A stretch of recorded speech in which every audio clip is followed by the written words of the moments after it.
Subscribe करें और bell दबाएं ताकि कोई खबर रह न जाए।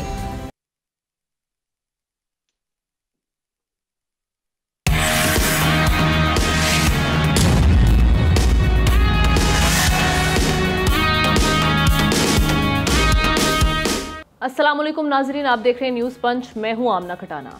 आज जिस तरह से हमने देखा कि एक इंतहाई अफसोसनाक खबर हमारे सामने आई और वो ये कि ईरान में इजरायली हमले के नतीजे में हमास के सियासी विंग के सरबराह इस्माइल हनिया शहीद हो गए। इस्माइल हनिया नौ मुंतखब ईरानी सदर की तकरीब हल्फ बर्दारी में शिरकत के लिए तेहरान में मौजूद थे। अरब मीडिया के मुताबिक हनिया को इस वक्त निशाना बनाया गया जब वो सो रहे थे और एक मिसाइल बराह रास्त उनके जिस्म पर दागा गया। गजा जंग के दौरान इस्माइल हनिया के 3 बेटे और 4 पोते भी शहीद हो चुके हैं। उसकी खबर भी हमारे सामने मौजूद थी। इस्माइल हनिया की शहादत पर हमास रहनुमा मूसा अबू मरजो का ये कहना है कि हनिया का कत्ल एक बुज़दिलाना फेल है जिसकी सजा दी जाएगी। और ईरान के सुप्रीम लीडर आयतुल्लाह खामनाई का ये कहना है कि इस्माइल हनिया की मौत का बदला लेना ईरान का फ़र्ज़ है। दूसरी जानिब इजरायली फ़ौज ने इस्माइल हनिया की हलाकत पर तबसरा करने से गुरेज कर रही है। अमेरिका ने इस हमले में मुलव्वस होने से इनकार दिया है, लेकिन साथ ही ये भी कहा जा रहा है उनकी जानिब से, ये तो कहा जा रहा है कि हम सिचुएशन को ईज आउट करने की कोशिश करेंगे, लेकिन अगर इसराइल पर हमला हुआ तो इसराइल का साथ दिया जाएगा। अब जो सारी सिचुएशन इस वक्त बन रही है, इसमें इस खित्ते में क्या, ख़ास तौर पे मिडल ईस्ट में क्या इस वक्त हालात बनने जा रहे हैं, इसके असरात क्या होंगे। और बेसिकली एक ऐसे वक्त में ये हमला किया गया है जब हम देख रहे हैं कि नेतन्याहू ने, जो अमेरिका का एक विज़िट था, उसके बाद ये वाला हमला हमारे सामने आया है। तो इसके पीछे मुहर्रिकात क्या हैं? अमेरिका ऑन बोर्ड है और अमेरिका जो इस वक्त सिचुएशन क्रिएट कर रहा है जहाँ पर वो कह रहा है ईज़ आउट तो करेंगे, लेकिन साथ ही साथ ये भी कहा जा रहा है कि अगर सिचुएशन ऐसी बनती है कि इजराइल पर अटैक किया गया तो उस पर हम उनकी सपोर्ट करेंगे। तो बेसिकली इस पैगाम के पीछे छुपा क्या है? डिस्कशन का आगाज़ करते हैं। मैं पैनलिस्ट का तारुफ करवा देती हूँ। हमाद रोहिला साहब इस्लामाबाद स्टूडियो से हमारे साथ हैं, ज़ाहिर शाह शराजी साहब पेशावर से हमारे साथ हैं, शहजादा जुल्फ़िकार साहब कोयटा से हमारे साथ हैं, एहतशामुल हक साहब अमरीका से हमें ज्वाइन करें। आप तमाम का बेहद शुक्रिया। आगाज़ करते हैं। सबसे पहले आपकी जानिब आ रही हूँ ज़ाहिर शाह शराजी साहब। ये जो सारी सिचुएशन बन रही है इस वक्त, आपके सामने भी हम देख रहे हैं, पहले जिस तरह से ईरानी सदर को निशाना बनाया गया, अब ईरान की सरजमीन पर हमास के जो रहनुमा हैं उनको इस तरह से निशाना बनाना, बेसिकली किस जानिब जा रहे हैं हालात? बहुत शुक्रिया आमना। मेरे ख्याल से तो बिल्कुल वाज़ेह है कि इसराइली जारियत को मुकम्मल तौर पर जो है अमरीकी हिमायत भी हासिल है और ये मेरे ख्याल में ना तो यूनाइटेड नेशन के चार्टर की खुली खिलाफ वर्जी है, बल्कि एक खुली दहशतगर्दी है। आप किसी दूसरे मुल्क के अंदर जाकर हमला करते हैं और ये पहली दफ़ा नहीं हुआ, दूसरी दफ़ा हो चुका है। और मेरे ख्याल में शायद इस वक्त अमरीका की भी ये कोशिश, जो हम कह सकते हैं कि अमन के क़याम के लिए बारहा जो वो ड्रामा कर रहे हैं, मैं नहीं समझता कि किसी भी तरीके से इस खत्ते के अंदर अमरीका अमन चाहता होगा। उसकी प्रॉक्सी वॉर्स मुख्तलिफ तरीके से जारी हैं और न सिर्फ वो मिडल ईस्ट के अंदर बल्कि ख़ास तौर पर जो ईरानियन इशू है उसके अंदर बहुत ज़्यादा एक्टिवली खुद इन्वॉल्व है। और जिस तरीके से इमदाद की बात की जा रही है कि मज़ीद सपोर्ट भी करेंगे, इसराइल के डिफेंस को मजबूत करेंगे और सहूनी जो रियासत है उसके जो इंटरेस्ट है उसको सर्व करेंगे। जहाँ तक अब ईरानियन लीडरशिप का ताल्लुक है, मेरे ख्याल में मैसेज बड़ा वाज़ेह कन्वे कर दिया गया है और मैं समझता हूँ कि ईरान भी इस मामले के अंदर जो है वो ज़रूर खामखा कार्रवाई भी करेगा और मेरे ख्याल में बदला लेने की भी कोशिश की जाएगी, क्योंकि ये तो एक खुली जारियत है उनके ऊपर के सरहद के अंदर जो है इतना बड़ा वाक़या करना। कल इसराइल मेरे ख्याल में किसी मुल्क के अंदर भी जाके कर सकता है। इसराइल की जो हमायती है वो ईरानी इंटेलिजेंस का फेलियर भी तो है ये सारी सिचुएशन के, वो भी उनके कैपिटल में एक ऐसे वक्त में जब वो स्टेट गेस्ट बनकर आए हुए हैं। तो ऑब्वियसली मेरे ख्याल में इस वक्त जितनी बड़ी मेरे ख्याल में दुनिया के अंदर एक प्रॉक्सी वार्स हैं, क्योंकि यहाँ ईरान के अंदर भी ऐसे एलिमेंट्स होंगे जो जिनको जो है वो इसराइल की दुश्मनाई हासिल होगी, वो एजेंट्स मौजूद होंगे। मेरे ख्याल में दुनिया के अंदर मुसाद, CIA और इवन आप इंडियन रॉ को देखें, KGB को देखें, उनके ऑपरेटर्स तो तमाम दुनिया के अंदर मौजूद है और ये एक बहुत बड़ा हाई वैल्यू टारगेट था। इससे पहले तो चलें ठीक है, अगर अंडर शेडो वो फिरते भी रहते या मूवमेंट भी करते, ये देखो ओपन मूवमेंट की तमाम दुनिया को पता था, मीडिया को पता था कि वो वहाँ पे मौजूद है और उसकी जगह आइडेंटिफाइड थी। लेकिन जो इम्पोर्टेंट इशू है वो ये है कि मेरे ख्याल में ये जंग अब यहाँ पे नहीं रुकेगी और तमाम मिडल ईस्टर्न कंट्रीज उसके अंदर डायरेक्टली या इनडायरेक्टली इन्वॉल्व होने का जो है वो इम्कान है, क्योंकि सऊदी अरेबिया है, अगर वो आप कहता है कि वो अमरीकी इत्तेहादी है, अमरीका इसराइल का साथ देता है, तो इस्लामी दुनिया कहाँ खड़ी रही? क्योंकि तुर्की का मौक़िफ़ भी बड़ा वाज़ेह आ गया है, उसने ओपनली कंडेम किया है। हाँ ठीक है, अगर फिजिकल आपकी इंक्लूजन नहीं है, लेकिन इसके बावजूद मेरे ख्याल में जो ये ब्लॉक है इस्लामी ममालिक का, उसके अंदर मिडल ईस्ट के अंदर, और ये जंग फैलने के खदशात ज़्यादा बढ़ते जाएंगे। ईरान जिस तरीके से ये टेस्ट केसेस के तौर पे ये जारियत कर रहा है, मेरे ख्याल में वो किसी मुल्क के ऊपर भी जाके टारगेट कर सकता है, कहीं भी कर सकता है। तो इसका तो मतलब ये हुआ कि मेरे ख्याल में यूएन का एक रिडंडेंट निज़ाम है जो कि इसराइली एट्रॉसिटीज और इसराइल की जो फलस्तीनियों की जेनोसाइड है उसको नहीं रोक सके। मेरे ख्याल में एक बहुत बड़ा अलमिया है इस दौर का कि हमारे इस्लामी ममालिक बिल्कुल मेरे ख्याल में खामोश बैठे हैं, सिर्फ जो है मजम्मत की हद तक बात की जाती है। और इस वक्त जो ताकतवर ममालिक है, सऊदी अरेबिया, कतर और इस किस्म के दूसरे लोग जो कि अपनी अथॉरिटी इम्प्लीमेंट करके, इन्फ्लुएंस करके इस मामले को अमरीका पे प्रेशर डाल के अमन की तरफ जा सकते हैं। लेकिन मेरे ख्याल में पिछले 3 महीने से, आखिरी बात करूंगा, जो जिस तरीके से फलस्तीनियों का कत्लेआम जारी है, मेरे ख्याल में दुनिया और तमाम इस्लामी दुनिया के लिए एक बड़ा मेरे ख्याल में एक अफसोस का मकाम है जिन्होंने इस जेनोसाइड को रोक नहीं सके। एग्जैक्टली और जहाँ पर हम गजा की सूरत हाल के साथ साथ देख रहे हैं, हमारे लेबनान में भी कन्फ्लिक्ट बढ़ रहा है, फिर यहाँ पर ईरान के साथ जो एक छेड़खानी हम देख रहे थे पहले शाम, वो जहाँ पे शाम में ईरानी कॉन्सुलेट पर जो हमला था, उसके बाद फिर इब्राहिम रईसी उनके जो सदर हैं उनको जिस तरह से इजराइल की जानिब से निशाना बनाया गया, और अब उसके बाद ये उनके स्टेट गेस्ट को इस तरह से निशाना बनाना, डेफिनेटली ये खित्ते में हम देख रहे हैं कि जो एस्केलेशन है अब ये हमें वाइडर लेवल पे दिखाई दे रही है। जी आप बिल्कुल दुरुस्त कह रही हैं, खित्ते में एस्केलेशन दिन ब दिन बढ़ती जा रही है, टेंशन्स बढ़ती जाती हैं, कोई ना कोई ऐसा अमल हो जाता है जिससे पीस के ऊपर इफेक्ट करता है, वॉर की तरफ हमें लेकर जाता है। लेकिन ये अमल जो हुआ है, ये पहली बार तो इसराइल ने ऐसा कोई कॉन्डक्ट नहीं किया, इससे पहले भी कई बार वो ऐसा कर चुका है। मेरे सीनियर पैनलिस्ट तारीख को मुझसे बहुत ज़्यादा बेहतर जानते हैं और वो आपको बहुत ज़्यादा अच्छे तरीके से तारीखी गलियों में ले जाएंगे और बताएंगे कि कब कब ऐसा कुछ होता रहा है। भारत भी इसी तर्ज अमल को अपनाता रहा है। इस वक्त कनाडा और अमेरिका में भी जो कत्लेआम हुए हैं उसके इल्ज़ाम भारत के ऊपर हैं और कई कुछ पे तो उसके ऊपर ट्रायल भी चल रहा है। एक इल्ज़ाम जो इसराइल पे रहा, जो मेरे जहन में अभी आ रहा है, वो खालिद मशाल साहब का है, जो कि हमास के एक बहुत इंपॉर्टेंट फिगर हुआ करते थे। लेबनान में ही उनके दफ्तर के बाहर उनको एक जहर आलूद इंजेक्शन लगाया गया था। और इस इशू के ऊपर उस वक्त के किंग हुसैन ने बहुत सख्त रद्द-ए-अमल दिया था, जैसे आज तेहरान से एक बहुत सख्त रद्द-ए-अमल आया है।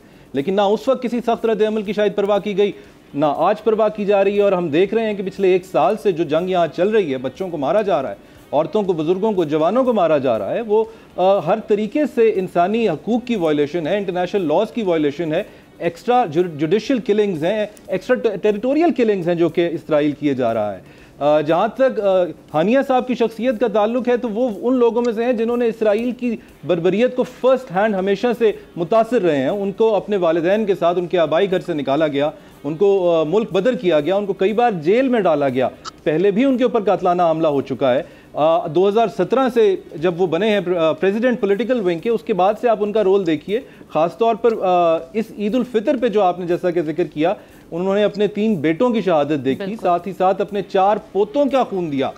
तो जिस शख्स ने अपनी औलाद का खून दे दिया हो, उसके लिए अपनी जान शायद कोई मानी रखती नहीं है। उसके लिए तहरीक ही सबसे जी उसके लिए तहरीक ही सबसे बड़ी रह जाती है। लेकिन ये बात भी कहना ज़रूरी है कि इसराइल ने अपने इस हमले से अपने गरूर का मैसेज कई लोगों को दिया है, कई लोगों को नुकसान पहुंचाया है। सबसे बड़ा नुकसान तो फ़लस्तीन के लोगों को पहुंचा है, जहां पर कहा जा रहा था कि ये निगोसिएशंस की बात कर रहे थे, कमेटी का हिस्सा थे, कोशिश कर रहे थे कि सीज़ फायर हो जाए। लेकिन इसराइल का इरादा कोई सीज़ फायर का लगता नहीं है। वो चाहती है कि जंग आगे चलती जाए, बढ़ती जाए। और जो उन्होंने बहाना तो हमास का बनाया हुआ है, लेकिन उनका असल मकसद नस्ल कशी है वहाँ पर। इसी तरीके से ये हमास का नुकसान है, हमास का के ऊपर बहुत बड़ा सवालिया निशान है। और ईरान के ऊपर एक सिक्योरिटी फेलियर, जैसा आपने अभी फरमाया, ये सिक्योरिटी फेलियर है। ये नए आने वाले प्रेसिडेंट साहब के लिए बहुत बड़ा चैलेंज है कि अभी उन्होंने पूरे तरीके से इक़्तिदार संभाला भी नहीं है कि उनको एक इतने बड़े मसले का सामना है। वो रिफॉर्म्स के एजेंडा पर आए थे, वो ताल्लुकात बहाल करने के एजेंडा पे आए हैं, पाकिस्तान के साथ भी, बाकी दुनिया के साथ भी। लेकिन इस वक्त जो इस मसले का अब उनके सामने आ पहुंचा है, जो भी वो एक्शन लेते हैं उनके आने वाली पॉलिसी के ऊपर उसका डायरेक्ट अमल रहेगा। जो उससे भी बड़ा मेरे ख्याल में सवालिया निशान पैदा होता है वो OIC के किरदार पर होता है। हम देखना चाहते हैं कि आखिर कब तक OIC उस शुतुरमुर्ग की तरह रहेगी जो रेत में गर्दन डालने के बाद सोचता है कि इस दुनिया के बाकी मसाइल से उसका कोई लेना देना ही नहीं। बिल्कुल ठीक है। एहतशाम साहब, यही जिस तरह से हमने देखा ईरान की सोवरेनिटी पे जिस तरह से अटैक किया गया और सुबकी का सामना तो रहा इंटेलिजेंस उनके फेलियर या उनके सिक्योरिटी फेलियर पर उनको, तो अब मुमकिन तौर पर रद्द-ए-अमल क्या होगा? दूसरा मैं ये जानने की कोशिश करूँगी कि इन सब से जो अभी खित्ते में एक हम देख रहे हैं, इजराइल जिस तरह से आपका पीस तबाह करने पर तुला हुआ है और अमेरिका की सपोर्ट आपको शाना बशाना हासिल है, अमेरिका को इस सारे मामले में फ़ायदा क्या है?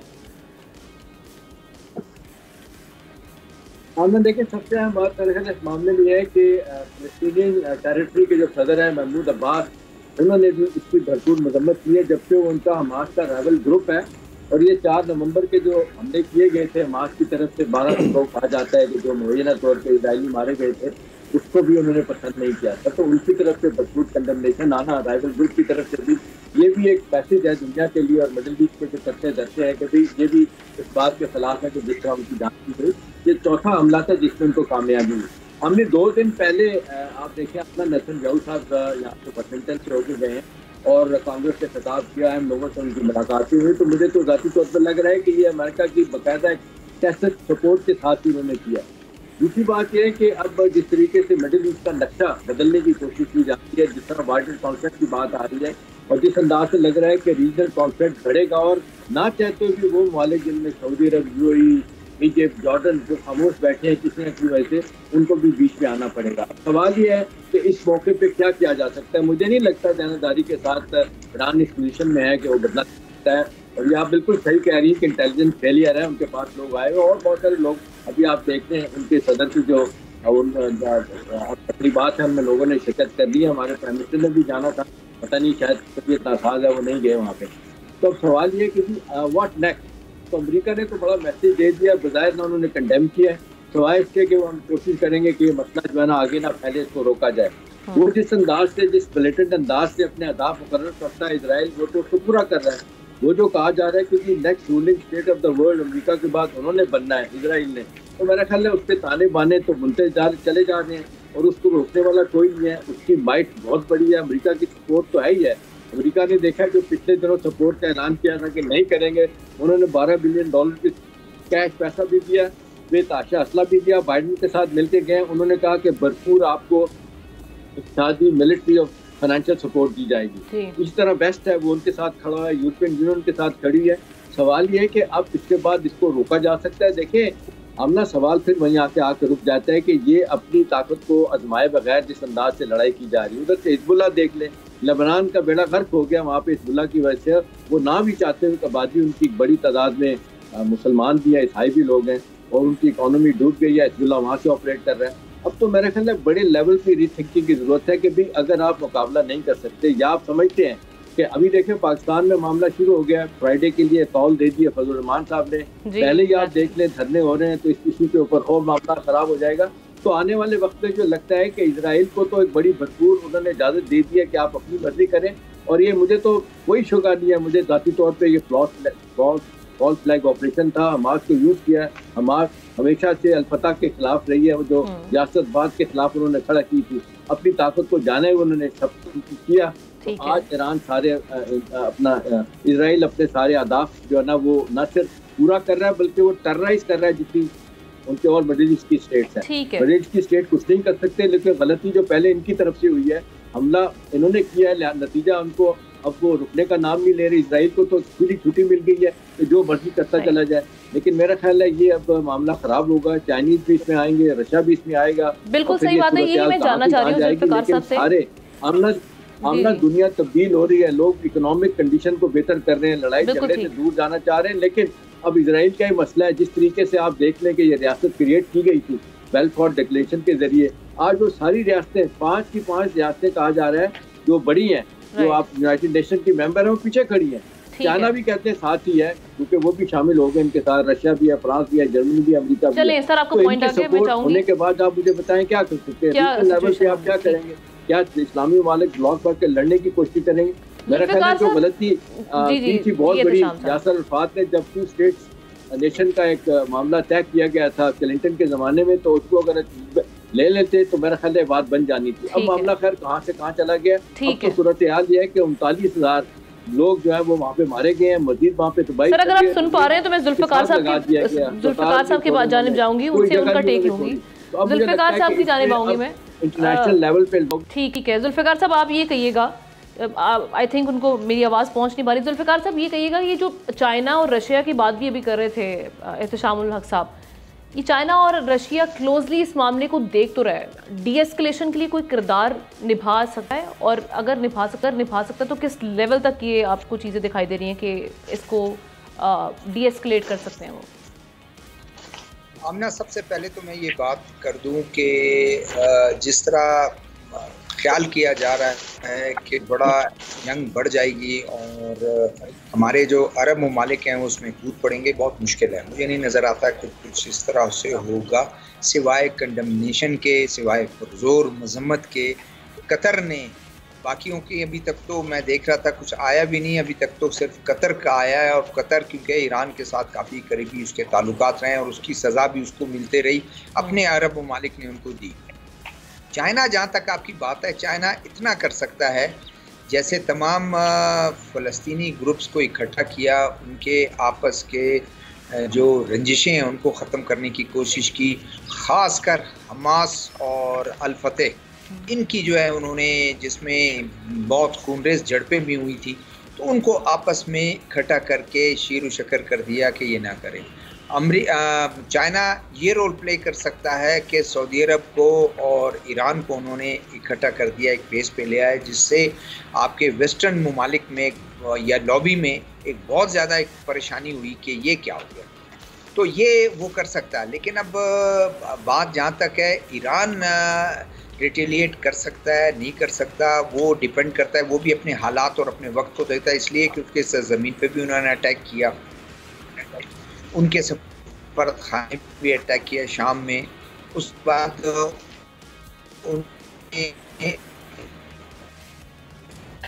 चलिए जुल्फिकार साहब से हम दोबारा रब्ता करने की कोशिश करते हैं। अब जो सारी सिचुएशन है जिसमें हम देख रहे हैं कि दुनिया भर से इस वक्त मज़म्मत भी जारी है, पाकिस्तान की जानिब से भी भरपूर इसकी मज़म्मत की जा रही है, सियासी जमातों का भी जो रद्द-ए-अमल, जिस तरह से हमारे पैनलिस्ट ये बता रहे थे कि मौलाना फजलुर रहमान साहब कह रहे हैं जिस हवाले से एहतजाज किया जाएगा। आज जमात इस्लामी का कराची में धरना था लेकिन मनसूख किया गया, उसको मुलतवी कर दिया गया गवर्नर हाउस के बाहर, सिर्फ इस वजह से चूँकि हम देख रहे हैं कि हमास के जो रहनुमा हैं उनको जिस तरह से निशाना बनाया गया और उन्हें जिस तरह से शहीद किया गया। एक ब्रेक लेते हैं, ब्रेक के बाद वापस आते हैं।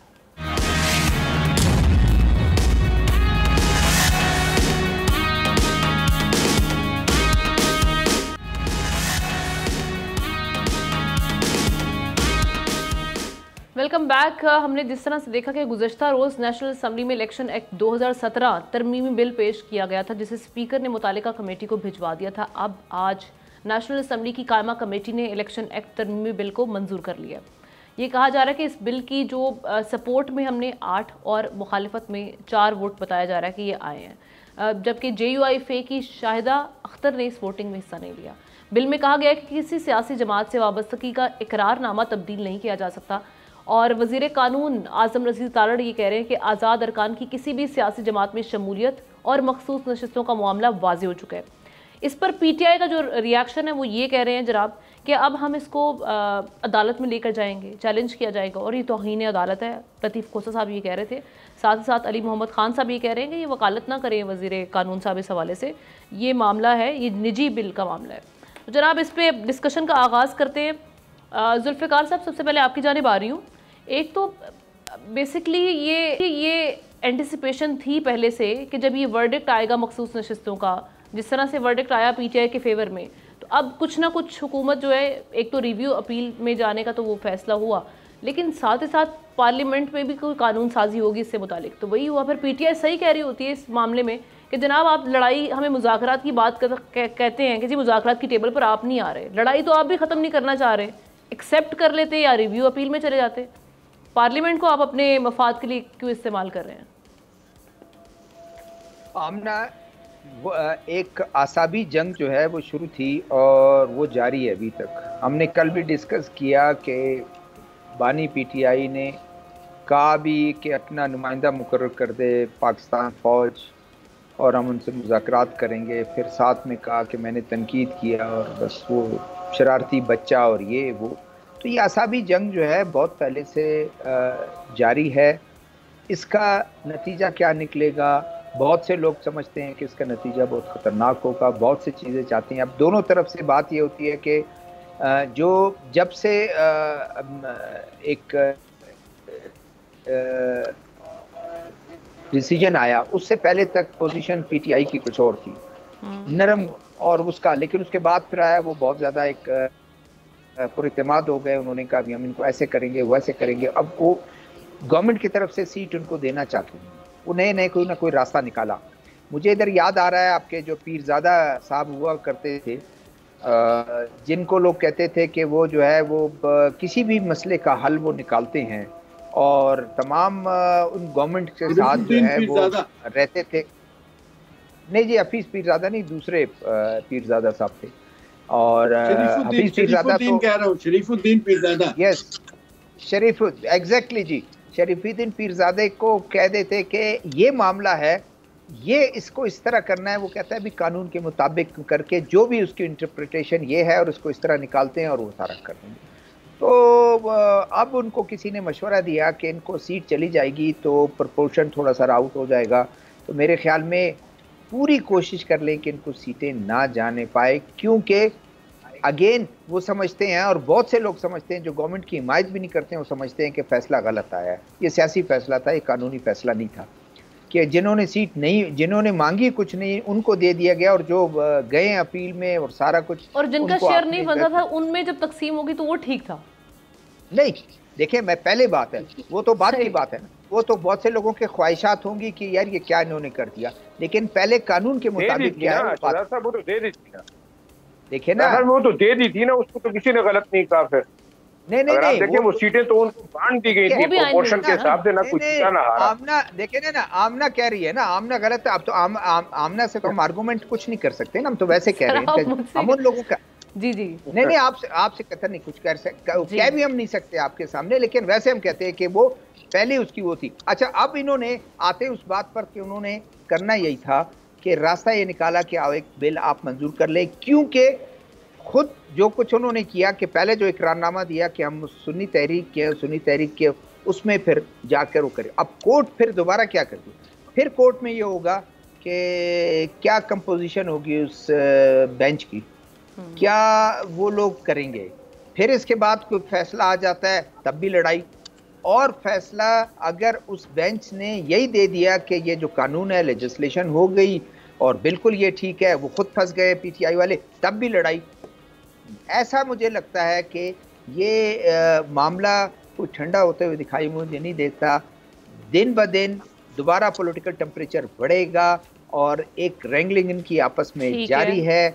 और आगे चलकर क्या होता है, किस तरह कोई रास्ता निकालता है, कौन दरमियान में पड़ता है, पॉलिटिकल फोर्सेस दरमियान में पड़ते हैं या कुछ और होते हैं, शायद कुछ हो। जी, तो लड़ाई तो खत्म नहीं हो रही, लेकिन एहतशाम साहब अब फिर मामला अदालत में जाएगा तो अगर फिर वहां से आया फिर तनकीद होगी तो फिर ये मामला किस जानिब जाएगा। क्यों इस तरह से हम देख रहे हैं खींचातानी में इस हद तक आगे जा चुके हैं कि जिसमें कोई रास्ता ही नहीं निकल रहा।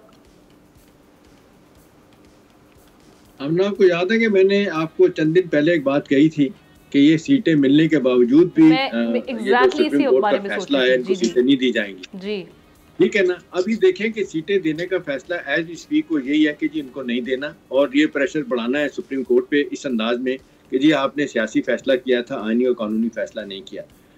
भले कागजों में वो ठीक कह रहे हो, भले कागजों में ये गुडी लुट ग्रुप जिनको दी गई सीटें, पीपल्स पार्टी, PMLN, उसके बाद MQ वगैरह को नहीं देनी बनती थी, लेकिन उन्होंने दिया। अब लड़ाई जिस तरह शुरू हो गई है वो तो अब यही होगा कि जो ताकतवर है अपनी बात मनवाने की कोशिश करेगा। और गवर्नमेंट जो है ना, हमेशा देख लें कि वो गिविंग एंड पे होती है, रिसीविंग एंड पे ओपोजिशन होती है।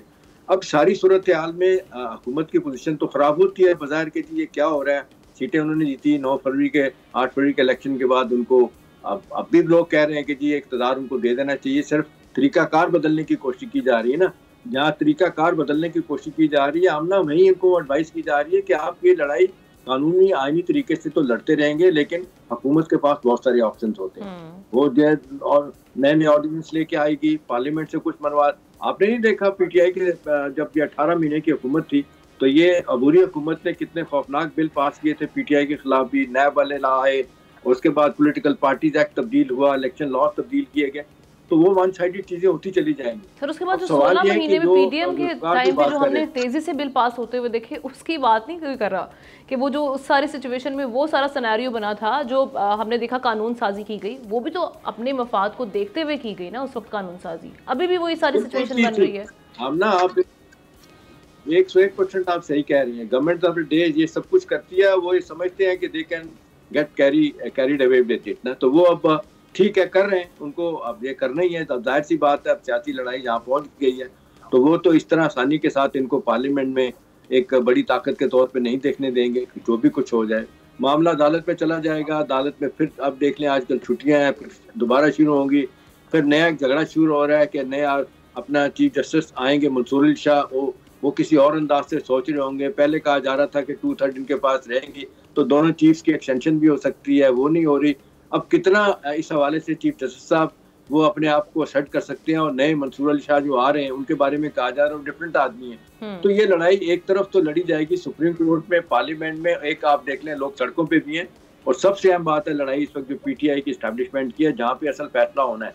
मेरा ख्याल है अब पिछले 2-3 दिन से जो बात हो रही है, ये जो थोड़ा सा स्टांस चेंज किया पीटीआई ने, इनको चाहिए कि अब खामोश हो जाए वाली पीटीआई, और बाकी जो लोग उनके बिहाइंड द सीन काम कर रहे हैं उनको काम करने दें, ताकि जो आपको रिलीफ मिल सकता है मिले। अदरवाइज तो हम ना देखें अल्लाह की ताकत और अल्लाह के कल क्या होने वाला है किसी को नहीं बिल्कुल पता। सही बात है। चलें सियासी तौर पे मैं और आप अंदाजा लगा सकते हैं कि इस तरह इतना आसानी के साथ बानी पीटीआई जेल से बाहर नहीं आएंगे, आसानी के साथ उनको रिलीफ नहीं मिलेगा, ना उनकी पार्टी को मिलेगा। ठीक है हमाद, एक तो रस्साकशी तो जारी है जो हम देख रहे हैं कि हुकूमत और अपोजिशन की, और उसमें जिस तरह से इदारों को भी धकेला जा रहा है वो अलग अगर हम करके देखें, ये जो मामला जो जिस तरह से लतीफ़ खोसा साहब कह रहे हैं कि ये तौहीन अदालत लग सकती है, इस पे आईन व कानून क्या कहता है कि एक वर्डिक्ट आपके सामने आया उसके बाद उस पर कानून साजी की जाए, तो क्या वाकई इस पे कंटेम्प्ट ऑफ कोर्ट हो सकता है? और आगे किस तरह से देख रहे हैं इस मामले को जाते हुए? जी मैंने पहले भी अर्ज़ किया था पिछले प्रोग्राम में, शायद गालिबन लास्ट वीक, कि ये रिज़र्व सीट्स जो हैं ये म्यूज़िकल चेयर्स बन गई हैं। हर चीज़ इसी के इर्द गिर्द घूमती नज़र आ रही है, हर सियासी बयान इसी के इर्द गिर्द नज़र आ रहा है, हर सियासी चाल इसी के इर्द गिर्द नज़र आ रही है, और अब तो ये भी कहा जा सकता है कि अब कानून साजी भी इसी के इर्द गिर्द नज़र आ रही है। 12 जुलाई को जो ऑर्डर आया है जिसका जिक्र एहतशाम साहब ने किया है, मेरे दूसरे सीनियर पैनलिस्ट ने किया है, उन दोनों की राय मेरे लिए मुकद्दम है, लेकिन मैं उससे थोड़ा सा डिसएग्री करता हूँ। मैं उस फैसले को कानूनी समझता हूँ और मेरे ख्याल से वो सियासी फैसला नहीं है। इस बारे में मैं अपना पॉइंट ऑफ व्यू पहले बहुत मुफस्सल पेश कर चुका हूँ, मैं रिपीट नहीं करूँगा, मैं आज के टॉपिक के ऊपर रहने की कोशिश करूँगा। ये जो ऑर्डर, ये जो अब तरमीमी बिल आया है, मैं इसको डिस्कस करना चाहता हूँ आपकी इजाज़त से। सबसे पहले सबसे पहली बात जो इसके अंदर की गई है वो ये की गई है कि जो आज़ाद उम्मीदवार है वो 3 दिन के बाद किसी भी पार्टी को ज्वाइन नहीं कर सकता, खा उसमें कोई हाई कोर्ट, सुप्रीम कोर्ट का कोई भी ऑर्डर मौजूद हो। तो ये एक तरमीम प्रपोज की गई है। इसको बात करने से पहले मैं एक और चीज़ समझाना चाहूँगा कि एक जुरिस्प्रूडेंस का बेसिक असूल है कि एक्स पोस्ट फैक्टो कोई भी लॉ नहीं लाया जा सकता, कोई भी रेट्रोस्पेक्टिव इफेक्ट नहीं दिया जा सकता, यानी कि गुजरे हुए कल के ऊपर आज के कानून का इतलाक नहीं होता। अब अगर इस कानून को गुजरे हुए कल के ऊपर इतलाक लेकर आएंगे तो ये इंडिपेंडेंस ऑफ जुडिशरी के अगेंस्ट के प्रिंसिपल के अगेंस्ट भी जाएगा। ये आप ये समझिए कि ऐसा हो जाएगा कि पार्लियामेंट अपील, रिव्यू और रिवीजन के अलावा एक चौथा फोरम बन जाएगा, वो सुप्रीम कोर्ट के जिस ऑर्डर को चाहेगा हवा में उड़ा देगा। तो ये सर्टेनिटी कहाँ रहेगी, बात कहाँ जाकर रुकेगी? जैसा आप फरमा रही थी अभी थोड़ी देर पहले कि ये तो रस्साकशी चलती रहेगी। सुप्रीम कोर्ट इसलिए सुप्रीम कोर्ट नहीं होती कि वो सही या गलत फैसला करती है, वो इसलिए सुप्रीम कोर्ट होती है क्योंकि उसका फैसला फाइनल होता है और उसको फाइनल रखा जाना चाहिए। करेक्ट। एक पॉइंट तो ये हो गया। जो आखिरी पॉइंट इसके अंदर मैं लेकर आना चाहूंगा, जो बारहा कहा जाता है कि री राइटिंग ऑफ कॉन्स्टिट्यूशन की गई है। आज भी कह रहे थे मेरे ख्याल से कोई री राइटिंग ऑफ कॉन्स्टिट्यूशन कह रहे थे कि जी इनका काम इंटरप्रिटेशन है। अच्छा, अदालतों का री राइट नहीं करना। बिल्कुल बिल्कुल। मैं उनसे एक सवाल पूछना चाहूंगा कि पहली बात तो ये कि ये री राइटिंग ऑफ कॉन्स्टिट्यूशन है नहीं, ये रिवर्सल ऑफ क्लॉक है, क्योंकि एक गलत फैसला हुआ था और उसके बाद गलत नतीजे आए थे। उन तमाम को वापस लाने के लिए जरूरी था कि वो क्लॉक रिवर्स किया जाए। अगर ये रिवर्सल ऑफ क्लॉक जो है ये रीराइटिंग ऑफ कॉन्स्टिट्यूशन है, तो वोट ऑफ नो कॉन्फिडेंस का जो फैसला आया था जिसमें उस पे क्लॉक रिवर्स किया गया था और कहा गया था कि नहीं डिसॉल्व नहीं हो सकती असेंबलियां, तो क्या वो रीराइटिंग ऑफ कॉन्स्टिट्यूशन नहीं था? बिल्कुल। बिल्कुल। अब आगे अगर हम चलते हैं, जो सेकंड इसके अंदर बात की गई है, कहा गया है कि कोई भी पॉलिटिकल पार्टी रिजर्व सीट्स बाद में जमा नहीं करा सकती है, इलेक्शन स्केड्यूल के मुताबिक ही कराएगी, इलेक्शन कमीशन को पहले कराएगी, उसके बाद उसकी इजाजत नहीं होनी चाहिए। मेरे नज़दीक ये बात बिल्कुल दुरुस्त है, ये ऐसा ही होना चाहिए। उसकी वजह क्या है? उसकी वजह यह है कि जब भी कोई वोटर वोट डाल रहा होता है तो उसका हक होता है कि वो देखे कि जिस पार्टी को वोट डाल रहा है और जिस वोट के तहत वो पार्टी जीत के आएगी, वो रिजर्व सीट्स के ऊपर किन लोगों को सामने लाएगी। अगर ये लिस्ट पहले नहीं दी जाती तो ये वोटर का राइट सल्ब हो जाता है। इस बात में कोई दूसरी राय नहीं है कि ये लिस्ट हमेशा पहले ही आनी चाहिए, लेकिन आइन के अंदर भी इस चीज़ की गुंजाइश रखी गई है कि कोई ऐसी सूरत हाल पैदा हो जाए जब नाम ज़्यादा हों या नाम आ जाएं, जैसे आइन की जो स्ट्रिक्टली बात की गई है वो ये की गई है कि लिस्ट एग्जॉस्ट हो जाए। जहां लिस्ट एग्जॉस्ट हो जाए, अगर वहां एडिशन की इजाजत दी गई है तो मेरे ख्याल में यहां पर भी वही सेम प्रिंसिपल अप्लाई होता था और उसको इजाजत दे देनी चाहिए थी, क्योंकि एक्स्ट्रा ऑर्डिनरी सिचुएशन थी, नॉर्मल हालात नहीं थे। नॉर्मल हालात में उनकी सेकंड प्रपोजल बिल्कुल ठीक है। जमीनी हकायक को देखते हुए एक चीज मैं ऐड करूंगा कि आप पॉपुलर पॉलिटिक्स और पावर पॉलिटिक्स को मिलाए ना। पावर पॉलिटिक्स में ये सब कुछ नहीं देखा जाता। पॉपुलर पॉलिटिक्स में तो शायद कानून और आइन की जरूरत पड़ती है। पावर पॉलिटिक्स जो है ना, ये भयानक खेल है, ये किसी को नहीं देखती कि क्या होना क्या नहीं होना चाहिए। सर फिर आइन की जरूरत क्या है जब हमने चलना इस मामले में है, फिर आप क्यों कहते हैं? तो सवाल हमने ये सवाल तो 75 सालों से हम अपने आप से कर रहे हैं कि तीसरा आइन बना है, 62 का बना, अयूब खान ने 56 का बना था, उसके बाद ये बना है। कानून पे कोई भुट्टो साहब ने तो 1 महीने के बाद ही पहली तरमीम कर दी थी, उसके बाद 6-7 उन्होंने तरमीमें की और आज देख लें कितनी भी 23-24 तरमीमें हो चुकी हैं बड़ी। और की इजाजत से दूसरी अमेंडमेंट हुई है तो बेताशा होंगे। अम्मा साहब की इजाजत से मैं चाहूंगी कि मैं शाह साहब की जानिब चलूं और उनके सामने सवाल मैं आखिरी अगर एक बात अपना मुकम्मल कर लूं, आप शाह साहब की इजाजत और आपकी दोनों की इजाजत से, क्योंकि उनका वक्त शुरू होने वाला है। मैं ऑल्दो इस प्रिंसिपल से एग्री करता हूं कि ये लिस्ट पहले आनी चाहिए, लेकिन कोई भी लेजिस्लेशन पर्सन स्पेसिफिक नहीं हो सकती। कोई भी लेजिस्लेशन किसी पार्टी को स्पेसिफिकली सामने रखते हुए डिसएंटाइटल या इंटाइटल नहीं कर सकती, वो उसकी बदनीयती सामने आ जाती है। लेकिन हमने देखा है, जैसे आपने ही पहले फरमाया, कि यहाँ पर हुकूमतें और पार्टीज जो है वो अपने सेल्फ सर्विंग ऑब्जेक्टिव्स को सामने रख के ही लेजिस्लेशन करती हैं। ये भी उसी की एक मिसाल है। बिल्कुल ठीक है शाह साहब। ये अब सारे सिचुएशन जो आपके सामने है, अदालती मूड को भी देखते हुए जो आज पार्लियामेंट में कानून साजी हुई, आपको लग रहा है मखसूस नशिस्तें पीटीआई को मिल रही हैं या नहीं मिल रही? लेकिन असल में जो इस कानून साजी के बारे से हमाद ने जो बात की कि रेट्रोस्पेक्टिव इफेक्ट तो होगा नहीं। अगर इसके अंदर आप मजीद अदालत को चैलेंज करना चाह रहे हैं तो वही चीज़ है कि कोर्ट असल बनेगी। मैं ये समझता हूँ कि सीटों का मिलना या ना मिलना और पार्लियामान के अंदर तब्दीली और हम कह सकते हैं कोई आइनी और कानूनी तब्दीली, जिसको आप कह सकते हैं in terms of no confidence motion या गवर्नमेंट की डिसोल्यूशन या जाने के लिए, मेरे ख्याल में वो डिपेंड करता है। बात वही है, तहरीक इंसाफ और एस्टेब्लिशमेंट की जो लड़ाई चल रही है, मेरे ख्याल में ये बड़ी इंपॉर्टेंट है। इसको अगर आप देखें, मेरे ख्याल में ये वॉर ऑफ नर्व्स है। सीटें आज दे दी हैं, कल वापस लेने के लिए इक़दाम किए जा रहे हैं। लेकिन एक जो इम्पोर्टेंट इशू है, मैं इस तरफ आना चाहूँगा, वो तमाम बात डिस्कशन हो गई। शाम साहब ने भी कहा, सिद्धार्थ साहब ने भी कहा, मिलनी चाहिए नहीं मिलनी चाहिए, ख्वाहिशात है, हो सकता है हमदर्दी भी हो कि हम किसी एक का नाम लें या दूसरी का नाम लें। लेकिन मेरा पॉइंट ऑफ व्यू ये कि आया ये जो खवातीन किसको रिप्रेजेंट करेंगी? उन वोटर्स को जिन्होंने एक पार्टी को वोट दिया है। और कानून ये है मेरे ख्याल से, जो जितना मैं समझता हूँ, कि आप उन जीतने वाले उम्मीदवारों के प्रोपोर्शनेट के ऊपर खवातीन भेजना चाहते हैं वो असेंबलीज के अंदर, और ये वोटर का राइट था कि वो किसको भेजना चाहते हैं। सबसे पहले तो मेरे ख्याल में ये समझते हैं कि जिस तरीके से पोलिटिसाइज किया गया पहले दिन से चीज़ों को, तो उसका इंटेंशन वाजे था। अब तो इसमें हम क्यों डिस्कस नहीं करते कि इंटेंशन वाजे ये था कि तहरीक इंसाफ को आपने इक़्तिदार से बाहर रखना है, आपने रख दिए। फिर उसके बाद किस तरीके से रखना है, आपने उनको जो है वो वुमेन नहीं देनी, तो नहीं देनी। मेरे ख्याल में ये देखिए, कोई चीज़ है फार्म 47 से कहानी जो शुरू हुई थी इधर ही चल रही है।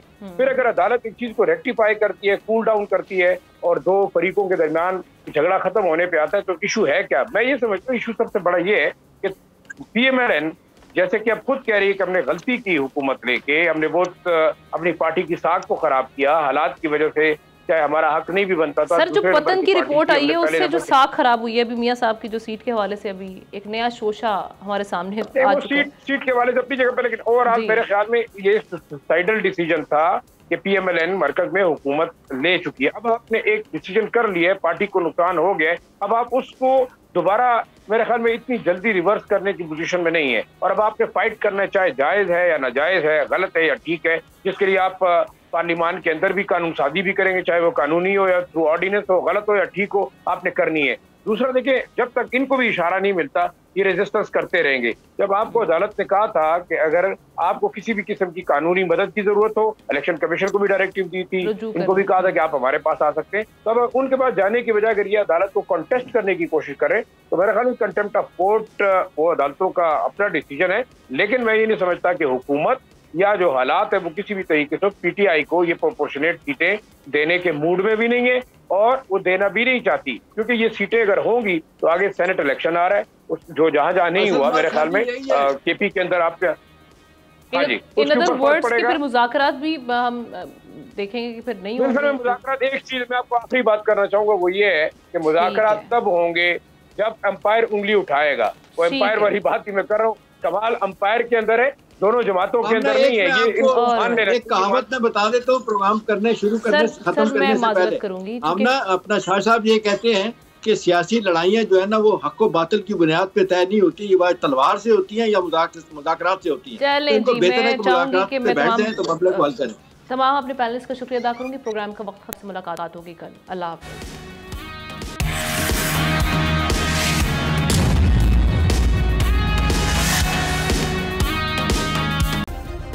सब्सक्राइब करें और बेल दबाएं ताकि कोई खबर रह न जाए।